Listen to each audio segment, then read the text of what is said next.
Quels sont les facteurs de réussite d'implantation des prairies? Alors, j'avais un ancien collègue qui me disait toujours l'implantation des prairies c'est l'aventure, et je pense qu'il a raison quand on prend en compte les facteurs qui peuvent perturber l'implantation du couvert. Premier facteur, le précédent cultural.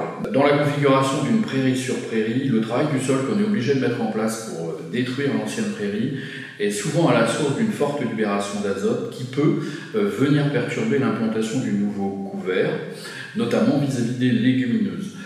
On va favoriser des espèces nitrophiles, donc les graminées vont tirer profit de ça, mais aussi des adventices, comme par exemple le moron des oiseaux, qui pourront venir perturber l'implantation des légumineuses. Des difficultés qu'on ne retrouve pas forcément dans la configuration d'une implantation de prairie venant derrière une céréale. Deuxième facteur, la période. Implantation d'automne, implantation de printemps.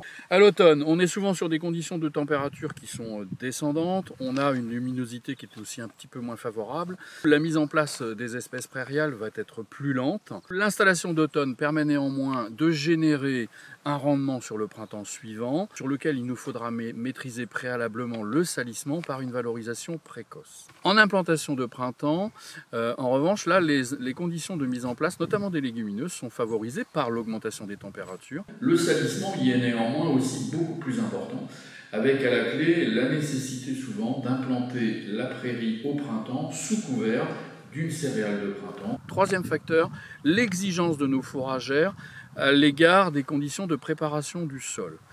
Sur une prairie, et face à des très petites espèces comme nos espèces prairiales, on est dans la nécessité d'avoir une préparation de sol très fine. La mise en place d'une terre fine, en gros sur 5 à 7 cm, dans lequel on va semer sur le tout premier centimètre. Il est conseillé de rouler avant semis et après semis, de manière à favoriser un meilleur contact entre la graine et le sol. C'est souvent dans les dédoublements de passage du rouleau, dans les endroits où la roue du tracteur passe, qu'on a les meilleurs taux de levée. Avec quelle dose et quel mode de répartition des espèces faut-il semer?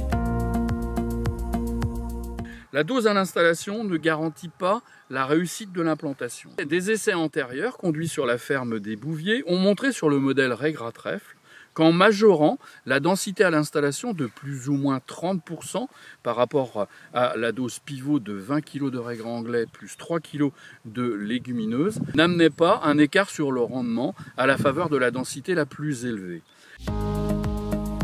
Faut-il semer en ligne ou à la volée?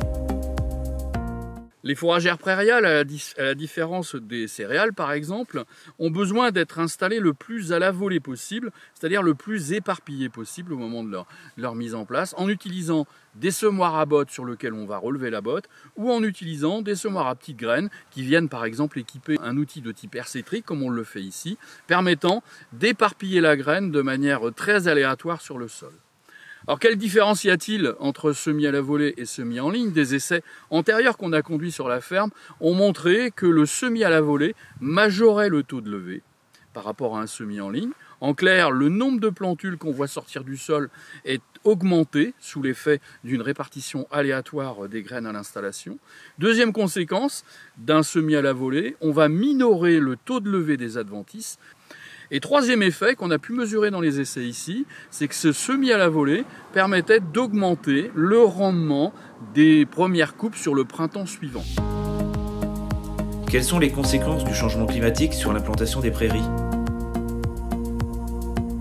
Le changement climatique aujourd'hui vient perturber l'implantation des prairies, notamment à l'automne, avec la persistance de jours caniculaires qui sont de plus en plus fréquents sur la période, en gros la dernière décade du mois de septembre, venant perturber les implantations de début septembre. Avec à la clé des pertes à la levée, des conditions de mauvaises installations des prairies. Il existe une alternative, une technique aujourd'hui qui permet de contourner cet aléa-là, qui a d'ailleurs été largement éprouvée dans le cadre d'essais et de travaux menés sur la ferme expérimentale de Torigné d'Anjou, c'est la technique de l'implantation des prairies sous couvert. On va décaler la mise en place de la jeune prairie de début septembre à début octobre, mais étant début octobre, on est finalement quasiment dans la période de l'implantation d'un mélange céréalier. On va donc installer fin octobre.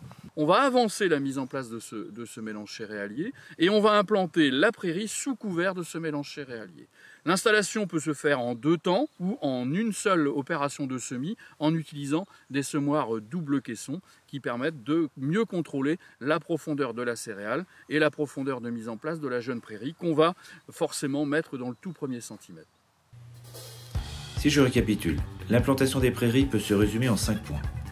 Faire une préparation du sol fine sur 5 à 7 cm, semer en surface sur le premier centimètre, tasser le sol avant et après semis pour assurer un bon contact sol-graine, semer le plus à la volée possible, recourir à l'implantation sous couvert à l'automne pour faire face aux aléas climatiques.